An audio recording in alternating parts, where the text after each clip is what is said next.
The first time in 2 decades, WWE presented the Bad Blood PLE, kicked off by CM Punk versus Drew McIntyre inside the unforgiving Hell in a Cell. The match topped a card that also featured the unlikely duo of Roman Reigns and Cody Rhodes squaring off against the Bloodline's self-proclaimed tribal chief Solis Sikoa and Jacob Fatu. What went down in WWE's return to Atlanta and who emerged victorious, we'll find out now. But we start things with that Hell in a Cell match. The months-long rivalry between McIntyre and Punk culminated inside Hell in a Cell in a match that was brutal, violent, and punishing.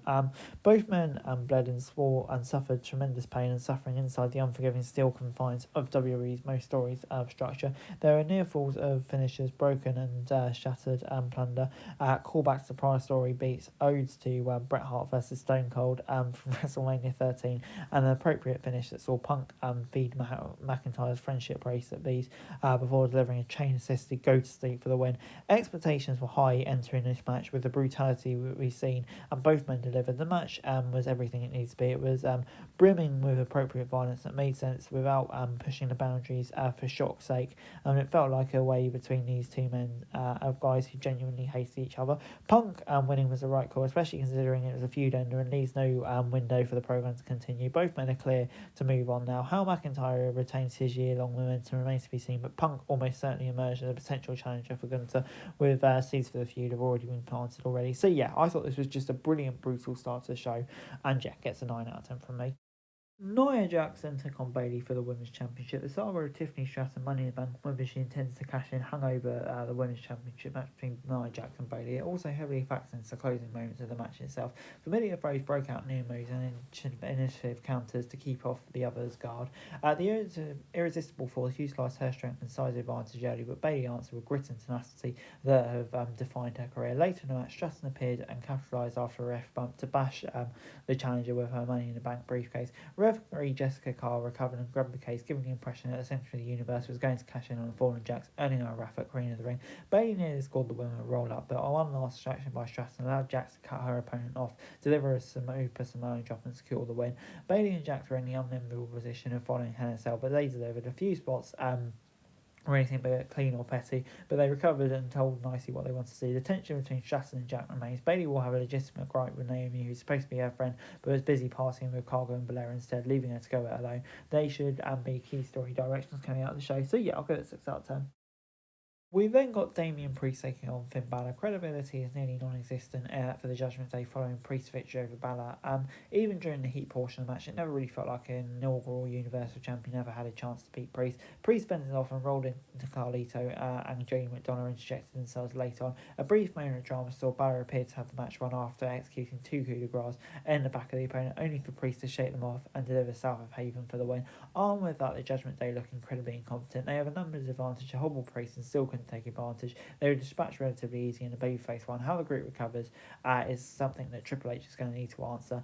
But yeah, kind of needs to keep them at the focal point of Raw. So yeah, it'll be intriguing to see how it goes. But it gets an 8 out of 10 for me. Good win for Priest. Before Triple H not only revealed her historic night at the box office for Bad Blood, but also unveiled Crown Jewel Championships. The title will be competed on a Crown Jewel as the two men and women's champions compete against each other, with the winner hoisting a new diamond-studded belt. Gunther appeared and wasted little time taunting Goldberg, who was sat at ringside. The Hall of Famer hopped the guardrail and would have the battle with the ring handrail had security not stopped in. Instead, Jane jumped the Austrian ahead of their match. Goldberg said torch change segment. A lot happened here, but they made solid use of Goldberg. A major announcement for Crown Jewel. Can't lie, I'm not massively hyped by it if I'm being brutally honest. But yeah, it is what it is. And yeah, Goldberg v Gunther. One more match. I'm not gonna lie, I wouldn't actually mind seeing it. Before we got Rhea Ripley taking on Liv Morgan, the first 2/3 of this match made for a strong match that saw the heel use her opponent's intensity and emotion against her to seize control before Mummy fired back over, come back and dominated late. Q Dominic Mysterio and Shark Cage nonsense, so as he somehow managed to open the door and drew the attention of the challenger, who proceeded to tee him off with a kendo stick as he hung outside down from the cage. Raquel Rodriguez made her a time, wiping out Ripley and drawing the DQ win for the Eradicator. The former women's champion celebrated along with Mysterio to close out. It was unbooked and unnecessary. Mysterio could have easily remained in the cage and unable to help Morgan while Rodriguez interfered.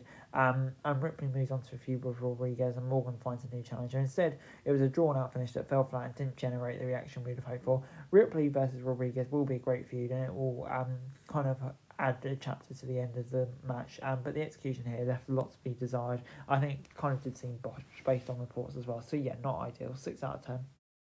In our main event, it was Cody Rhodes and Roman Reigns, and despite questions about their ability to coexist, fending off a concentrated attack of the Bloodline and beating them in the main event. The match took the form of a standard tag match for its majority, with the heels working over the American Nightmare before the hot dog to the OTC sparked the comeback. The babyface rolled from there, with Rhodes wiping out Fatu with a splash off the top of the ring post and through announce table and setting the stage for a Reigns Sikoa showdown. Tama Tonga and Loa made their presence felt, but the returning Jimmy Uso wiped them out at ringside and provided a distraction that allowed Reigns to deliver a spear for the win. A post-match beatdown of Rhodes by the heels drew Reigns and Usos back to the squared circle, and a tense showdown between the faces appeared to close out the show until The Rock made his return, standing at the top of the aisle and staring down the champion and the OTC. The show went off the air with some intimidating gestures from the final boss, and the road has been paved to Survivor Series. Rock's return interjects him into the Bloodline story while he gestured Reigns and Reigns. It's not out of the question that he put 3 fingers up, followed by the correct wrestling assignment to direct at Sikoa, who now has lost 3 high-profile matches as a tribal chief. Has the People's Champs returned to seize control of the Bloodline in the battle with Reigns and in pursuit of Rhodes? It would seem that way. How does it affect Survivor Series, where he almost certainly won't compete? Then there is the return of the Uso, which is somehow overshadowed, but it's all going to lead to a very interesting night at Survivor Series, and as well as Raw, WrestleMania and the Rumble. The company has taken a story that's 4 years old and still managed to create intrigue and all of that. Is such a credit to everyone involved. Yeah, this was great stuff. Gets a 9 out of 10 from me. Overall, WWE Bad Blood gets an 8 out of 10 from me. Really good pay-per-view for me. Obviously, kind of highlighted by the 2 matches that kicked off and ended the show. Some huge returns, brutal, violent spots, and surreal seeing Roman and Cody team up as well. And some intriguing little segments in the middle as well.